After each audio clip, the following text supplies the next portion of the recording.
So hello students, एक बार फिर से आपका स्वागत है निर्मल सर की क्लास में बायोलॉजी में, जो फोटोन स्कूल की तरफ से। तो आज हम आपको फिर से कुछ नीट के क्वेश्चंस जो है वो सॉल्व करवाएंगे, जो आपको कहीं ना कहीं नेक्स्ट एग्जाम में काम लगेंगे। नीट की एग्जाम जब 2026 में होगी तो उसमें आपको काम लगेंगे। So beginning with the first question, the natural selection where more individuals acquire specific character value other than the mean character value. तो यहाँ पे ये डायरेक्टली क्वेश्चन दिया है कि नेचुरल सिलेक्शन में specific character value other than the mean character value. तो यहाँ पे चार ऑप्शन दिए है। First is disruptive change, random change, stabilising change and directional change. तो नेचुरल सिलेक्शन जहां पे more individual acquire specific character value जो है उसका सही आंसर है डायरेक्शनल चेंज। डायरेक्शनल चेंज ये कह रहा है, फॉर एग्जाम्पल ये वाला ग्राफ अगर आपको याद होगा तो ये ग्राफ में जो मीन वैल्यू है वो कंसीडर नहीं करेंगे, लेकिन जो एक्सट्रीम वैल्यू आ रही है उसे कंसीडर करेंगे। और एक्सट्रीम वैल्यू आ रही है तो ये ग्राफ जो है वो यहां से मूव होके दूसरी डायरेक्शन पे जा रहा है। और इसका बेस्ट एग्जांपल जो है वो आपको बुक के अंदर दिया है, industrial melanism. Industrial melanism is the correct answer, that is directional change. Moving towards the next question. Given below are two statement, यहाँ पे दो स्टेटमेंट दिया है। स्टेटमेंट वन ये कह रहा है mycoplasma can pass through less than 1 micron filter size, right. Mycoplasma जो है 1 माइक्रोन फिल्टर साइज का जो भी पोर्शन होगा वहां से भी वो पास ऑन हो सकता है। So statement one is correct. Statement two, mycoplasma are bacteria with cell wall. So in the light of the above statements, choose most appropriate answer from the options given below. तो दोनों में से दोनों statement दिए हैं, यहाँ पे हमें कौन सा स्टेटमेंट सही है कौन सा स्टेटमेंट गलत है, या फिर दोनों स्टेटमेंट सही है ये हमें सिलेक्ट करना है। So statement number one is correct, that mycoplasma can pass through the less than 1 micron filter size. Second statement में ये कहा है कि mycoplasma are bacteria, that is correct, but this mycoplasma are without cell wall, क्योंकि mycoplasma के पास cell wall नहीं है। सो हमारा statement one is correct and statement two is incorrect. So first option is correct, statement one is incorrect but statement two is correct. ये सारे option जो है वो सारे गलत है। First statement is correct. So mycoplasma are bacteria without cell wall. Next, a dehydration reaction links two glucose molecules to produce maltose. If the formula for glucose is C6H12O6, then what is the formula for maltose? maltose के लिए कौन सा formula होगा? So maltose again यहाँ पे 2 molecules of glucose C6H12O6, again दूसरा एक glucose का मॉलिक्यूल हम लेंगे C6H12O6, 2 molecules of glucose produce maltose। maltose produce कर रहा है। अगर यहाँ पे हम देखेंगे तो इसका आंसर होगा C6, 6 + 6 12, C12, H 12 + 12 24 and O6 + O6 O12।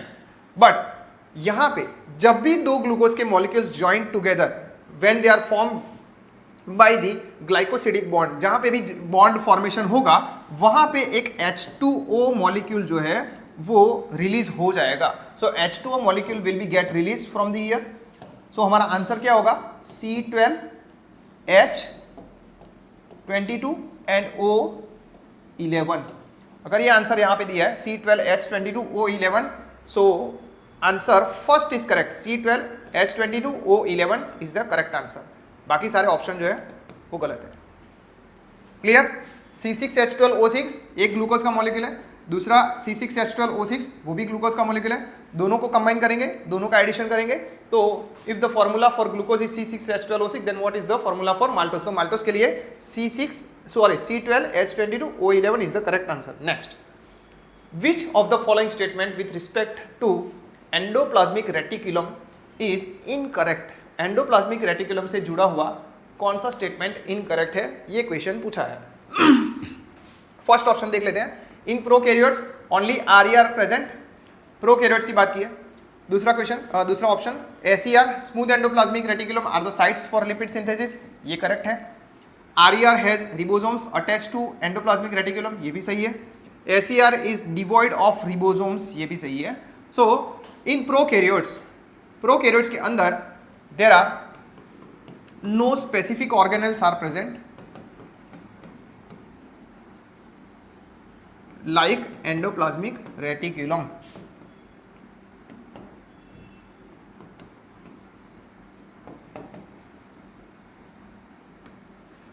So in prokaryotes only RER are present. So this is incorrect sentence. तो हमारा आंसर है first. In prokaryotes only RER are present because there are no specific organelles like endoplasmic reticulum are present in prokaryotes. Moving towards the next question. अगला question है टेगमिना in cockroach arises from. सो टेगमिना, अगर हम cockroach की बात करें, cockroach के अंदर ये जो पोर्शन है फर्स्ट, तो first tegmina is arises from the mesothorax region. It is the first wing.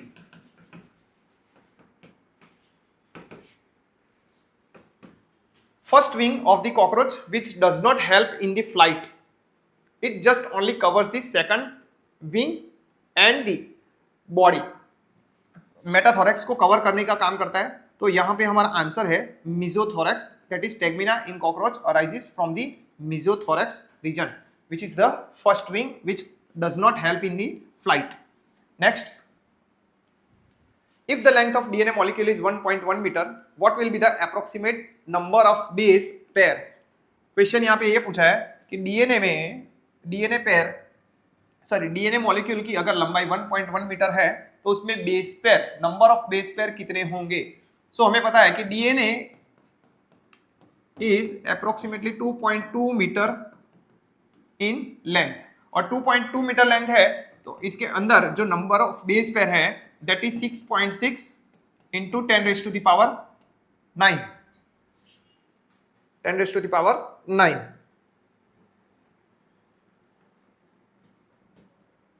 So 2.2 metre है और यहाँ पे पूछा है हमें 1.1 मीटर में कितना होगा, तो 1.1 मीटर में इसका हाफ हो जाएगा, so 3.3 हो जाएगा into 10 raised to the power 9.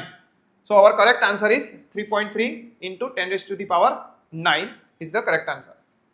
Next, identify the asexual reproductive structure associated with the penicillium. So penicillium is one kind of fungi which is associated to Ascomycetes. And in Ascomycetes, the asexual reproduction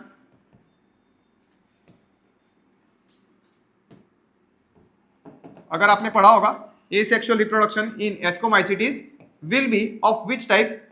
So it is of Conidia type. Conidia type का मतलब है कि यहाँ पे अगर कोई fungi है, अगर वो फंगाई के अंदर डेवलप हो रहा है तो यहाँ पे ऐसे स्ट्रक्चर डेवलप होगा जिसमें कोन शेप होगा, and ultimately this cone shape conidiospores will be released from the fruiting body,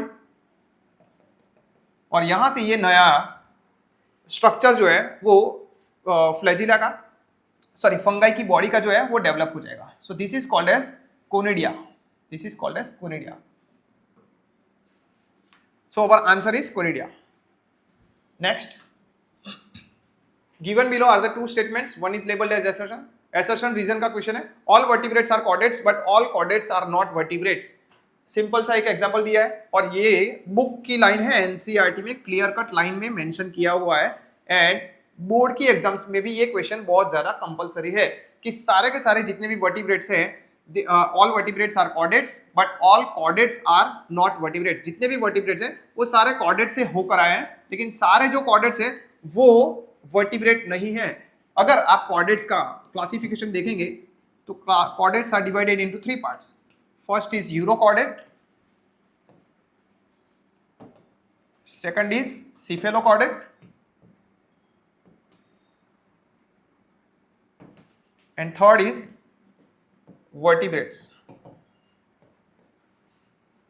so first option is assertion जो है all vertebrates are chordates but all chordates are not vertebrates.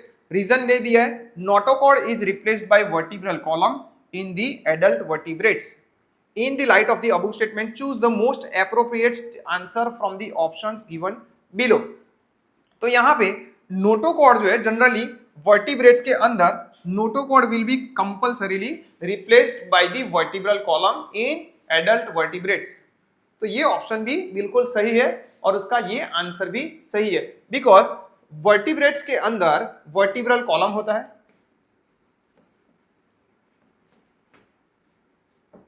Vertebral column is replaced from the notochord और ये दोनों के अंदर notochord होगा. तो notochord जहां पे प्रेजेंट है दे आर ऑल कॉर्डेट्स और वही नोटोकॉर्ड आगे जाके जो है वर्टिब्रल कॉलम में कंपल्सरीली रिप्लेस्ड हो जाता है. That's why both the options are correct. So A is correct but R is not correct. ये नहीं आएगा. A is not correct. Both A and R are correct and R is the correct explanation of the. So हमारा answer is third. Next, breeding crops with higher levels of vitamins and minerals or high proteins and healthier fats is called. So breeding crops जो breeding करवाते हैं hybrid crops कहते हैं जिसे. वो hybrid crops क्यों करते हैं? To get more rich in nutrients, minerals, vitamins. So breeding क्यों करवाते हैं? तो ब्रीडिंग इसीलिए करवाएंगे ताकि उसमें बहुत ज्यादा हाई लेवल ऑफ विटामिन्स और मिनरल्स होगा, उसमें हाई प्रोटीन्स होगा, हेल्दियर फैट भी होगा.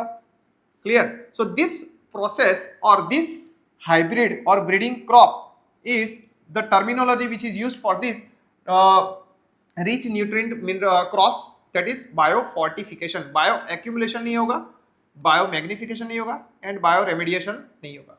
So our answer is biofortification. Under normal physiological conditions in human being, every 100 ml of oxygenated blood can deliver 100 ml of oxygenated blood जो है वो पूछा है वो कितने ml of how many ml of oxygen will be supplied to the tissues. So our correct answer is 5 ml. 2 ml नहीं होगा, 10 ml नहीं होगा और 4 ml भी नहीं होगा. Our correct answer is the 5 ml. Next, in which of the following animals digestive tract has additional chambers like crop and gizzard? ऐसे कौन से एनिमल्स हैं जिनके अंदर डाइजेस्टिव ट्रैक्ट के अंदर गिजार्ड भी दिया हुआ है और क्रॉप भी दिया है? फॉर एग्जाम्पल क्रॉप जो है वो क्यों होता है? For the storage of food. And gizzard is for the mastication of food. मतलब फूड को तोड़ने का काम होगा, फूड को ग्राइंड करने का काम होगा. इसमें छोटे छोटे पार्टिकल्स में, स्मॉल पार्टिकल्स के अंदर इसमें फूड जो है उसको तोड़ने का काम होगा गिजार्ड के अंदर और क्रॉप के अंदर फूड स्टोर होने का काम होगा. सो ऐसे एनिमल्स जिनकी पास टीथ नहीं होंगे, सो पेवो है, सिटेक्युला है और कॉर्वस है. सो पेवो जो है दैट इज पीकॉक, सिटेक्युला है that is parrot and Corvus है that is crow. So our correct answer is Pavo, Psittacula and Corvus. Catla नहीं होगा, कॉर्वस, बुफो, ये तीन ऑप्शन नहीं हो गया. और correct answer is 2. Next, which of the following functions is not performed by secretions of salivary glands? salivary glands के द्वारा कौन सा फंक्शन जो है परफॉर्म नहीं होता है? क्वेश्चन पूछा है नहीं होता है. सो ल्यूब्रिकेशन ऑफ ओरल कैविटी, ये तो होता है. Digestion of disaccharides, control bacterial population in mouth, ये भी होता है. डाइजेशन ऑफ कॉम्प्लेक्स कार्बोहाइड्रेट्स, ये भी होता है. सो digestion of disaccharides will not be performed by the secretion of the salivary glands because digestion of disaccharide will be performed by the intestinal juices which are present in the intestinal juices के द्वारा disaccharide जो भी है वो digest होने का काम करता है। Next, nitrogenous waste is excreted in the form of pellet or paste. Nitrogenous waste अगर वो एक्सक्रेट हो रहा है पैलेट या पेस्ट के फॉर्म में तो कौन से एनिमल्स होंगे? So mostly they are reptiles, they can be birds, they can be land snails. ये सारे जो है ये यूरिकोटेलिक एनिमल्स हैं। They are all eurycoteric animals and they excrete out in the form of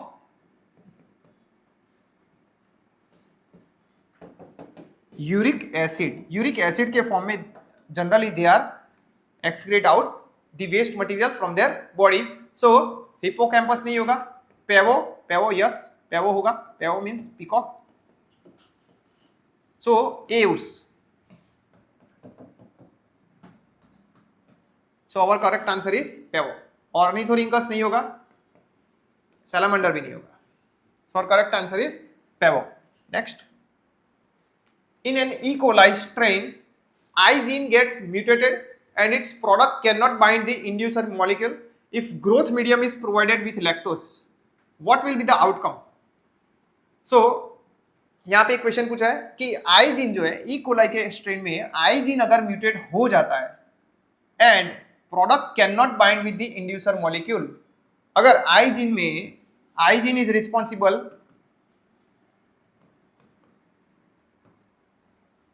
for the repressor, I gene जो है वो repressor का काम करेगा, और अगर आई जीन नहीं होगा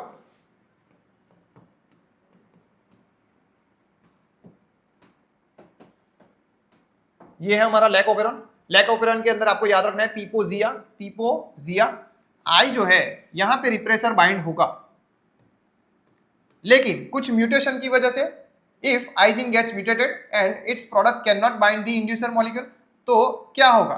तो रिप्रेसर जो है वो ऑपरेटर से जाके बाइंड हो जाएगा, ऑपरेटर जीन से जाके बाइंड हो जाएगा, और ऑपरेटर जीन से जाके वो बाइंड हो जाएगा तो आगे आरएनए पॉलीमरेज को काम करने नहीं देगा। RNA polymerase will not get bind,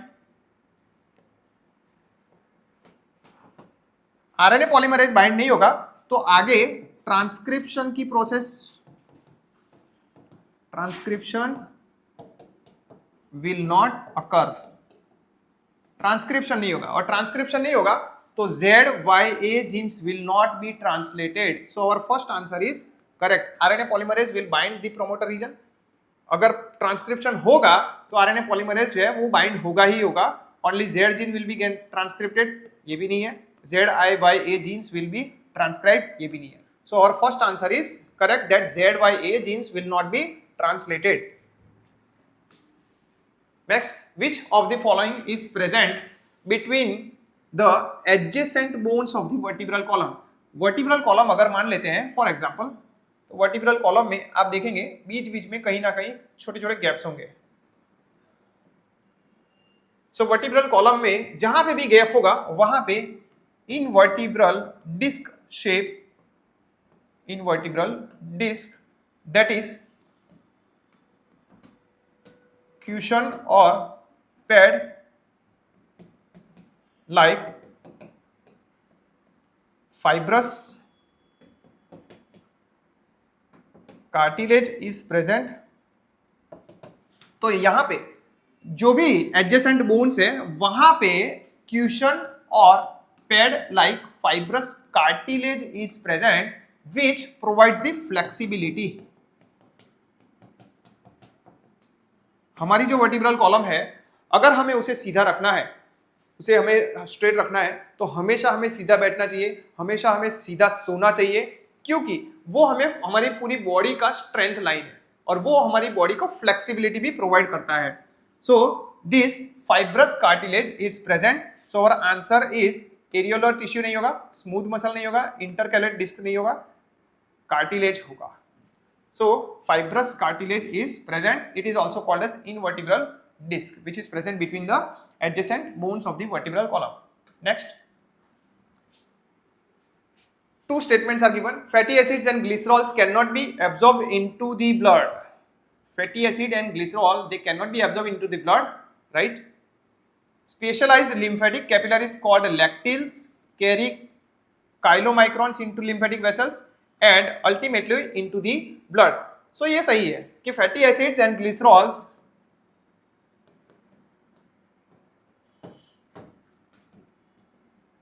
वो डायरेक्टली एब्जॉर्ब नहीं होते हैं ब्लड के अंदर. पहले this fatty acid and glycerols will be converted into the micelles. This micelles are converted into the fat globules and these fat globules are called as chylomicrons. सबसे पहले these fatty acids will be fatty acids and glycerols will be converted into micelles. Micelles जो है वो small circular portions होंगे और वो आगे जाके फैट ग्लोब्यूल्स में कन्वर्ट होंगे. ये फैट ग्लोब्यूल्स जो है वो जाएंगे लिम्फेटिक कैपिलरीज में.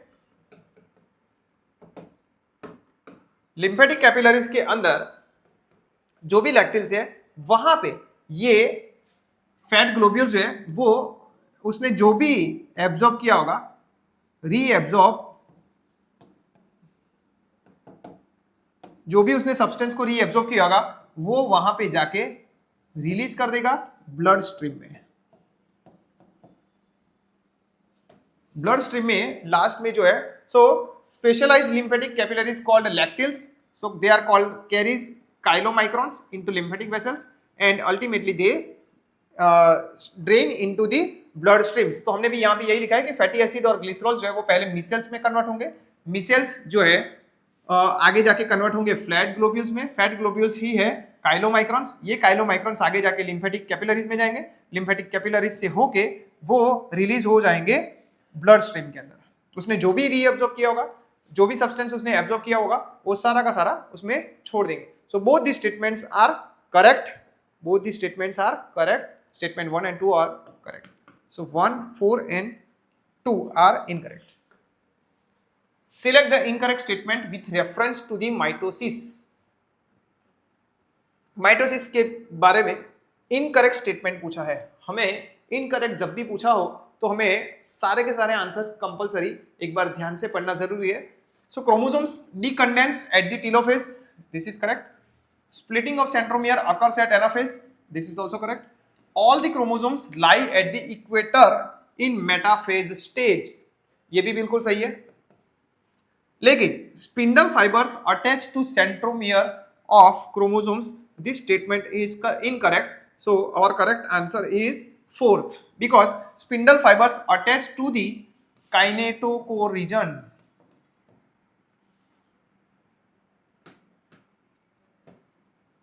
Kinetochore of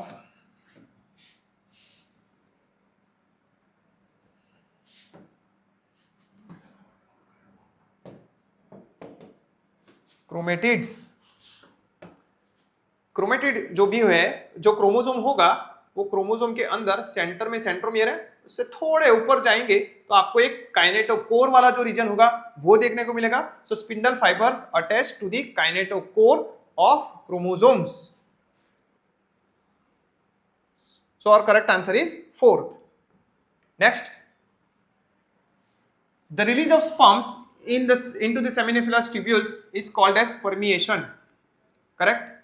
Spermiogenesis is the process of formation of sperms from spermatogonia. So in the light of the above statements, choose the most appropriate answer from the given statement, or statement 1 और 2 में से कौन सा statement सही है ये पूछा गया है. So release of sperms into the seminiferous tubule, this process is called as spermiation. sperm जब बन जाते हैं तो वो बाहर निकल के सेमिनिफेरस ट्यूब्यूल्स में जाएंगे. That process is called as spermiation. दूसरा स्टेटमेंट ये कह रहा है कि स्पर्मियोजेनेसिस. सो स्पर्मियोजेनेसिस क्या होता है? स्पर्मियोजेनेसिस विल बी स्पर्मेटिड से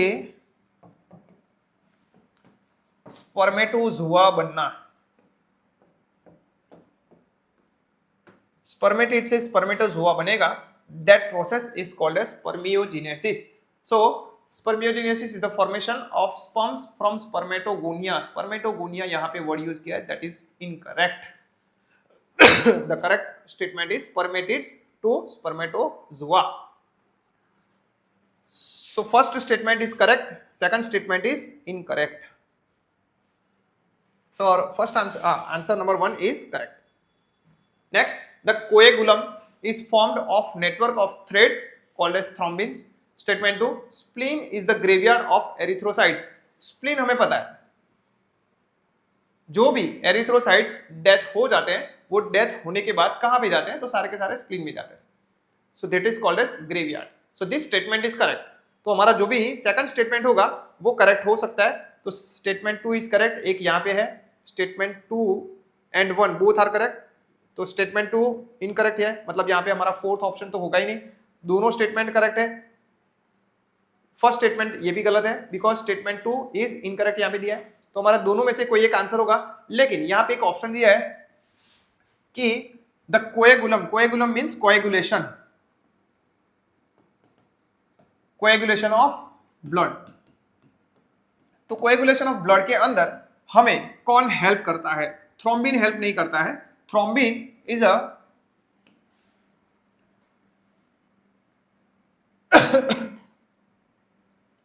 थ्रोम्बिन जो है वो कोएगुलेशन फैक्टर है, लेकिन वो सिर्फ कोएगुलेशन के लिए हेल्प करता है. अल्टीमेटली जो जहां पे भी इंजरी हुई है, फॉर एग्जांपल अगर यहां पे इंजरी हुई है तो यहाँ पे for example it is a vessel, blood vessel अगर कहीं से ब्रेक हुई है तो ब्लड वेसल जहां पे से भी ब्रेक हुई है वहां पे सारे फाइब्रिनोजेंस जो है वो सारे मिलके फाइब्रिन्स में कन्वर्ट हो जाते हैं. और ये फाइब्रिन्स जो है वो सारे जहां पे भी इंजरी हुई है वो प्लेस को एक नेटवर्क के फॉर्म में ब्लड को रोकने का काम करते हैं. सो यहाँ पे वर्ड जो यूज किया है thrombins, it is wrong. Answer is fibrins. यहाँ पे आएगा fibrins. So the coagulation is formed of network of threads called as fibrins. This statement is correct. तो यहाँ पे अगर थ्रोम्बिन्स है it means the first statement is incorrect and second statement is correct. So our answer is 2. Identify the microorganism which is responsible for the production of an immunosuppressive molecule cyclosporin A. Cyclosporin A, it is a type of fungi. जो cyclosporin ए जो है वो fungi का एक type है. और ये कब यूज होता है? तो इम्यूनोसप्रेशन करने के लिए यूज होता है. इम्यूनोसप्रेशन जो है वो कब यूज करेंगे? तो जब भी हम किसी बॉडी में ऑर्गन ट्रांसप्लांट करेंगे, तो ऑर्गन ट्रांसप्लांट करने से पहले उसे हमें इम्यूनोसप्रेसेंट देना पड़ेगा. और इम्यूनोसप्रेसेंट हम उसे कौन सा देंगे? तो हम उसे देंगे Trichoderma polysporum. Trichoderma polysporum is अ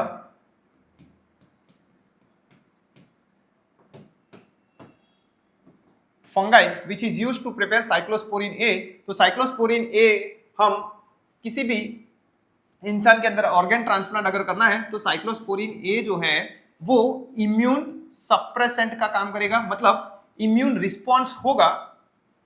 सो ये trichoderma polysporum is the correct answer. हमारा जो आंसर है वो ट्राइकोडर्मा पॉलीस्पोरम है जो इम्यून रिस्पॉन्स को सप्रेस करेगा. ये काम करेगा, इम्यून रिस्पॉन्स को सप्रेस करने का काम करेगा. So that's why cyclosporin A is a molecule which is obtained from the Trichoderma polysporum. Next, which of the following statements are true for spermatogenesis but do not hold true for oogenesis? Spermatogenesis के लिए सही है but does not hold true for oogenesis. तो यहाँ पे हमारे पास 5 options है total. उसमें से first option, it results in the formation of the haploid gametes. Haploid gametes के लिए तो ये सिर्फ एक के लिए सही है, तो ये नहीं आएगा. Differentiation of gamete occurs after the completion of meiosis. It is correct. यहाँ पे कितने स्टेटमेंट सही है ये पूछा है. Choose the most appropriate answers from the options given below. कौन कौन से स्टेटमेंट्स यहाँ पे सही है ये पूछा गया है. meiosis occurs continuously in a mitotically dividing stem cell population, तो ये भी सही है. And it is controlled by the luteinizing hormone and follicle stimulating hormone secreted by the anterior pituitary, तो ये गलत है. And it is initiated at the puberty, तो spermatogenesis और oogenesis जो है puberty पे शुरू होता है. That is also correct. So our correct answer is B, C and E. B, C and E is the correct option. First is incorrect, third is incorrect and fourth is incorrect. Next, in situ conservation refers to, in situ conservation का मतलब है national parks, wild life sanctuaries और sacred groves. तो यहां पे हम flora and fauna, flora and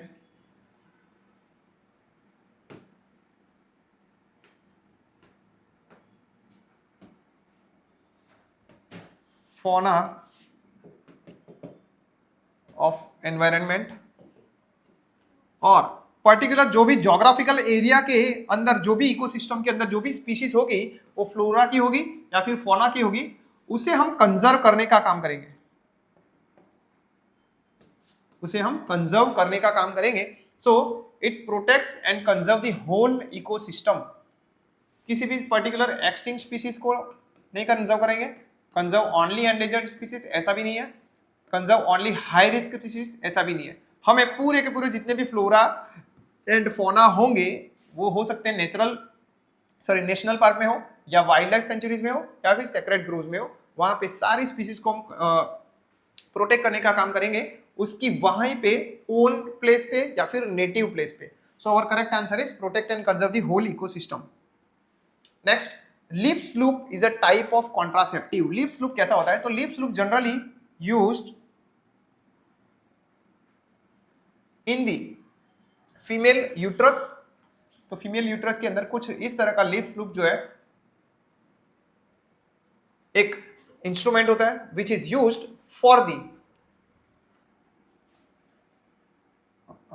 it is used as a contraceptive. Contraceptive के form में यूज होता है और ये non medicated intra uterine device है. कॉपर रिलीजिंग नहीं है, सर्वाइकल बैरियर भी नहीं है और वॉल्ट बैरियर भी नहीं है. It is a non medicated intra uterine device. Next, which of the following is a correct match for disease and symptoms. यहां पे पूछा है कौन सा करेक्ट मैच है. Myasthenia gravis. Myasthenia gravis is a genetic disorder यहां पे दिया है, लेकिन यहां पे हो सकता है ऑटोमेटिक ही होगा, कंपलसरी ऑटोमेटिक डिसऑर्डर है, सॉरी ऑटो इम्यून डिसऑर्डर है. Auto immune disorder resulting in weakening and paralysis of skeletal muscle, सही है, लेकिन यहां पे जेनेटिक दिया है, so it is not the correct pair. Muscular dystrophy is an autoimmune disease disorder causing progressive degeneration of skeletal muscles. This is also incorrect because it is not autoimmune, it is genetic disorder. It is genetic disorder. Arthritis, inflammation joints, this is the correct answer. So our correct answer is third. Tetany, high calcium level causing rapid spasms. Rapid spasm कब होगा? जब calcium level जो है लो होगा. So our टिटनी जो option दिया है that is fourth option is also incorrect. Arthritis is the correct pair in which inflammation will be observed in the joints portion of the bones. Next, which of the following is not the function of conducting part of respiratory system? respiratory system का कौन सा part नहीं है, conducting part नहीं है? So temperature of inhaled air is brought to body temperature, it is correct. Provides surface for diffusion of oxygen and CO2, ये हमारा option सही है. It is not the function of the conducting part of respiratory system. So respiratory system does not provide surface for diffusion of oxygen and CO2. It clears inhaled air from foreign particles, ये भी ये function है। Inhaled air is humidified, ये भी है। मतलब ये सारे ऑप्शन नहीं है। और correct answer is 2। Next, regarding meiosis, which of the statement is incorrect? So pairing of homologous chromosomes and recombination occurs in meiosis, सही है। इनकरेक्ट पूछा है यहां में कि इनकरेक्ट स्टेटमेंट कौन सा है, तो ये करेक्ट स्टेटमेंट है। 4 haploid cells are formed at the end of meiosis 2। अगर आपने सेल साइकिल, सेल डिवीजन अच्छे से पढ़ा है तो आपको मियोसिस, माइटोसिस दोनों अच्छे से पता होगा। मियोसिस में हमें लास्ट में 4 हैप्लॉइड सेल्स देखने को मिलेंगे, that is also correct. There are 2 stages in meiosis, meiosis 1 and 2, this is also correct statement. हमें इनकरेक्ट स्टेटमेंट ढूंढना है, तो incorrect statement DNA replication occurs in S phase of meiosis 2, so this is the correct answer of the question number 26।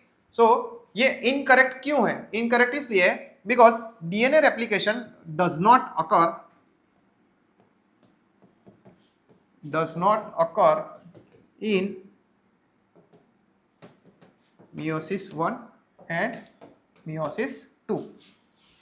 Next, detritivores break down detritus into smaller particles and this process is called as, for example, हम यहाँ पे earthworm की बात करेंगे। Earthworm एक तरह का detritivore है जो डेट्रिटस मटेरियल्स को स्मॉल पार्टिकल्स में ब्रेक डाउन करता है and this small particles are called as fragmentation. So our correct answer is fragmentation. Catabolism नहीं है, डिकम्पोजिशन नहीं है, ह्यूमिफिकेशन भी नहीं है।